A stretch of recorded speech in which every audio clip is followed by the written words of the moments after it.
میری طبیعت خراب ہو گئی تھی، یہ مسئلہ بن گیا تھا، وہ مسئلہ بن گیا تھا، تو اگر عذر قابل قبول ہوا تو یہ غلطی معاف کر دی جائے گی۔ لیکن اگر کام کہنے والا ساتھ یہ کہہ دے کہ بھائی یہ کام تم نے کر کے آنا ہے، اگر نہ کیا تو میں نے عذر بہانا نہیں سننا، کوئی عذر نہیں سنوں گا، تو اگر ساتھ یہ شرط لگا دی جائے تو پھر بندے کو وہ کام ہر حال میں، اونچی بولو ذرا، ہر حال میں کرنا پڑے گا۔ تو اب آ جاؤ ادھر، حدیث مبارکہ میں آتا ہے کہ قیامت کے روز 4 ایسے افراد ہوں گے جن سے عذر اور بہانہ نہیں سنا جائے گا، ان کو پکڑ کے دوزخ میں ڈال دیا جائے گا۔ وہ 4 افراد کون کون سے ہیں، میں سب کی خدمت میں ادب سے التماس کروں گا، وہ افراد کی لسٹ میں پیش کرتا ہوں، اور ہم سب کو چاہیے کہ گریبان میں جھانک کر دیکھے کہ کہیں میرا نام اس لسٹ میں شامل تو نہیں ہے، اور اگر ہے اللہ نہ کرے تو مرنے سے پہلے اپنا نام اس لسٹ سے خارج کرواؤ۔ وہ 4 افراد کون کون سے ہیں؟ نمبر 1 فرمایا جس کے کان میں اذان کی آواز آئی اور پھر وہ بلا عذر نماز پڑھنے مسجد میں نہیں آیا، ایسے بندے سے عذر اور بہانہ نہیں سنا جائے گا، پکڑ کے دوزخ میں ڈال دیا جائے گا۔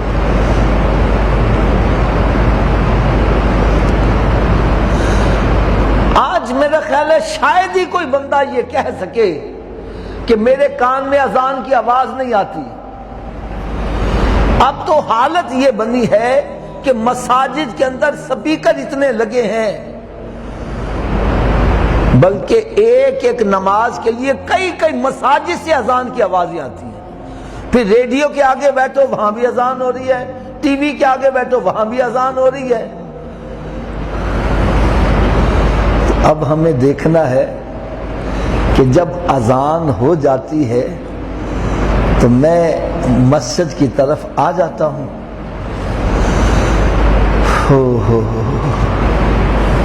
حضرت عائشہ صدیقہ طیبہ طاہرہ رضی اللہ تعالی عنہا ارشاد فرماتی ہیں کہ اللہ تبارک و تعالیٰ نے اپنے پیارے حبیب صلی اللہ علیہ وسلم کو بہت بلند مرتبہ عطا کیا، یعنی اتنا بلند مرتبہ کہ اللہ تعالیٰ کے بعد اگر کوئی بزرگ ہستی ہیں تو سرکار دو عالم صلی اللہ علیہ وسلم کی ذات اقدس ہیں، بعد از خدا بزرگ تو ہی قصہ مختصر۔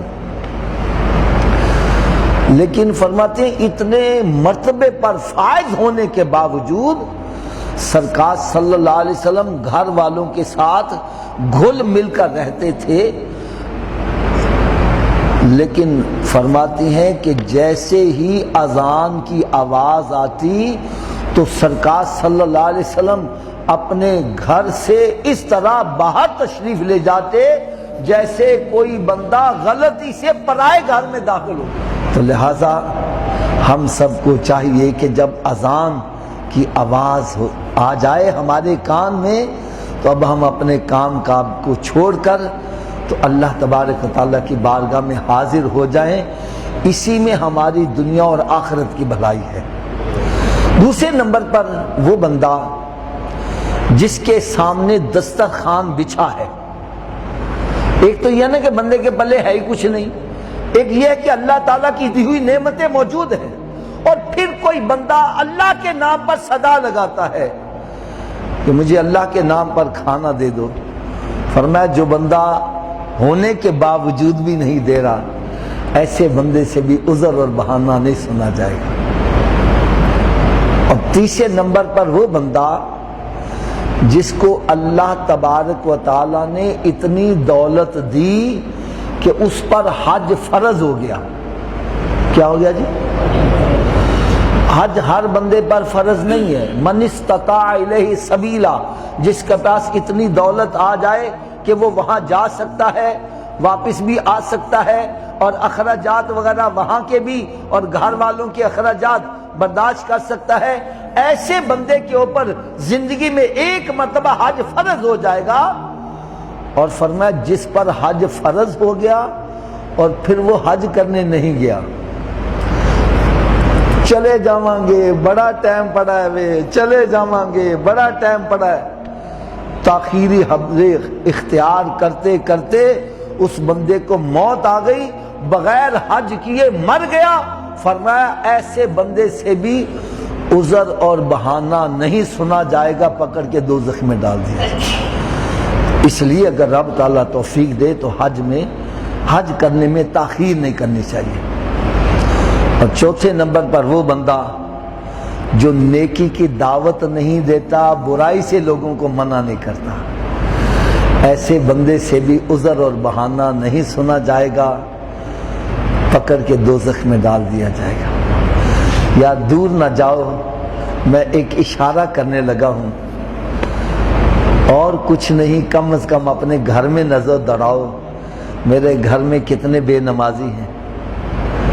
کتنے برے کاموں میں لگے ہوئے ہیں۔ کیا میں نے کبھی ان کو نیکی کی دعوت دی ہے؟ کیا کبھی میں نے ان کو برائی سے منع کیا ہے؟